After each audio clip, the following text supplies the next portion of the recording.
I want to monetize on my patience and my skills, and I'm doing this for myself. That's the most important fuel when I started iGoMoon. So you gotta be great, and I'ma do whatever it takes. Doing what I love in life, and I'll pay the price, and not stopping even if the shit kills me, even if it kills me. Yes. Wednesday. Let's do it. 3, 2, 1.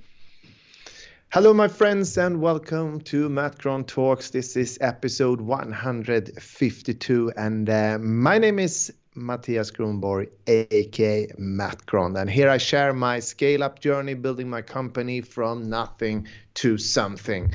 And of course, with me as usual, my dear friend and co-host Svea-Malina Lenschoff. How are you doing, Svea? Good as always. I know it's getting old, but I'm just always in a good mood, I'm excited for recording. So welcome to MattGron Talks 152. This is for entrepreneurship run smack into reality. And as I always used to say, we do that 3 times per week. We have episodes actually every Monday, Wednesday, and Friday where we talk about different topics. Mattias, for everyone who's new here or might have forgotten, do you want to take away the framework?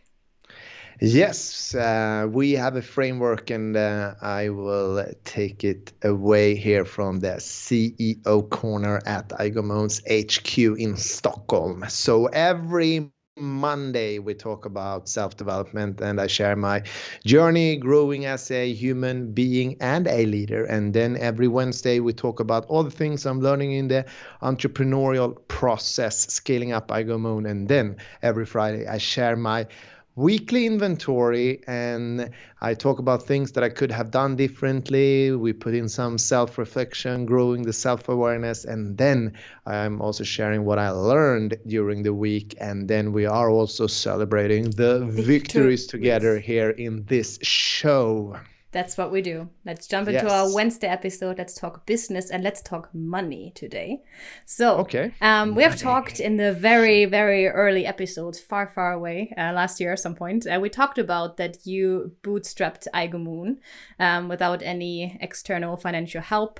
And today I want to talk about that. My first question is, why did you bootstrap iGoMoon? Because I don't want to give away all the future profits. I want to monetize on my patience and, my skills. And I'm doing this for myself. That's the most important fuel when I started iGoMoon. So I also know that you are a sportsman, a competitive person. Was this also driven a little bit by you want to do that out of your own strength, like building up a company with what you have and make it bigger over time? I mean, definitely. You don't become an entrepreneur if that's not part of your, DNA, personal traits and DNAs, of course. Yeah. And I'm competitive. But I mean, in sports, you also must be prepared to lose. Yeah. So that's what you do every day, You take punches, and sometimes you win, sometimes you lose. Yeah.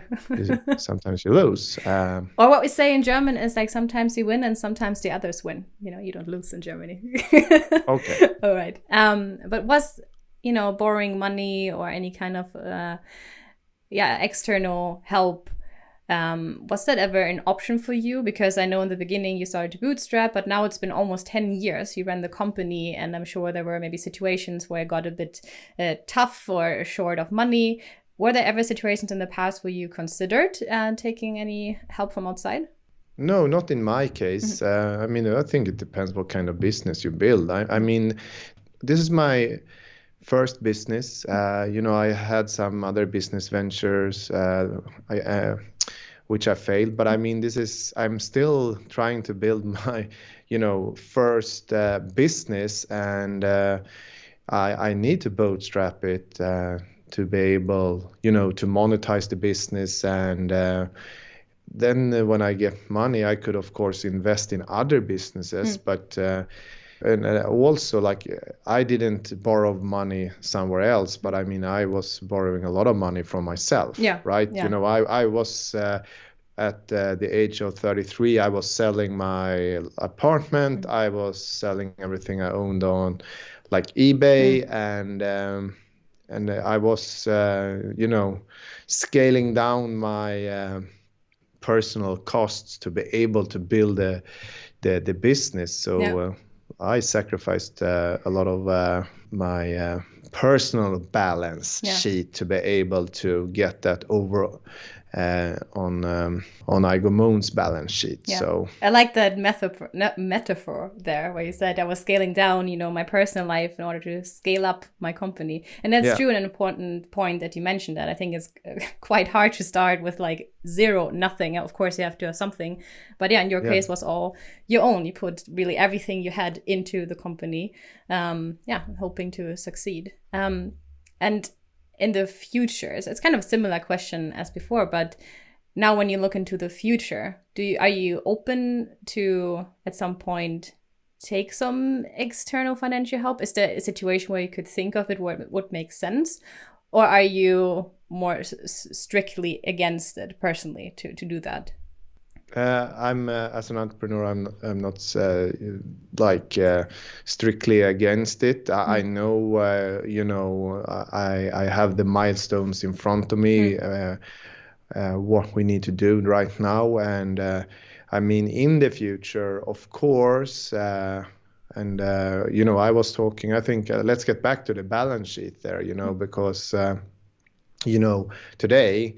As like the main owner in iGoMoon, and running iGoMoon every day on an operational level, like iGoMoon's balance sheet is kind of my own personal balance sheet. And in the future, like let's say when iGoMoon has been growing even more, and we have another kind of valuation, there could be a point, of course, to bring in some kind of investment firm or something to actually, balance my personal balance sheet. And I mean, very often the company's balance sheet is pretty much the entrepreneur's personal balance sheet. And in that way, maybe to make myself a little bit more financially independent.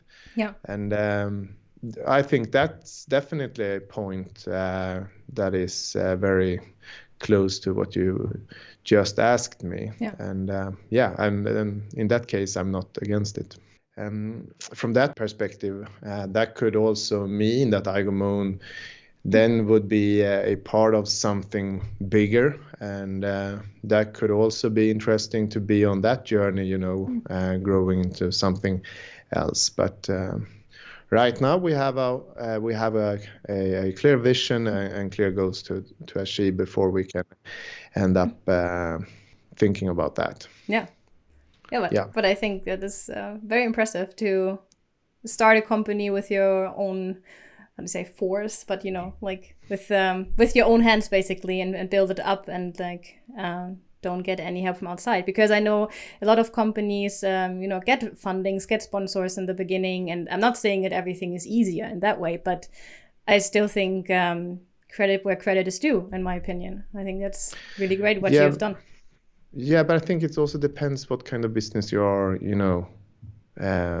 starting, Like where I come from, I couldn't start like a, software SaaS company, bootstrapping it just based on my money from my apartment and my furnitures. And then I need a lot of like external liquid to actually be able to scale the company. I'm building iGoMoon. It's like a very, practical business, which you could actually start and build with just, grinding, and I think there's a difference. Yeah, that's probably important you say that. And again, we're ending up at one of those things where you have to see where yourself stand right now and what your journey is, I think. Yeah, I feel like I've just said that in the last episode. But I think this is just important, it's your own thing. And for you, it has worked out pretty well, I would say. But it always depends what you do and what your plan is. Yeah. Okay, Mattias. Then thank you for talking so openly about money today. Important topic, I think, when building a business. And thank you guys for watching. If you like what we're doing, as always, please subscribe, like this video, give it a comment if there's anything you would like to know about this topic or another topic, and also hit the bell so you don't miss any future episodes. I hope to see you in the next one. Thanks, you. See you in the next one. Bye-bye.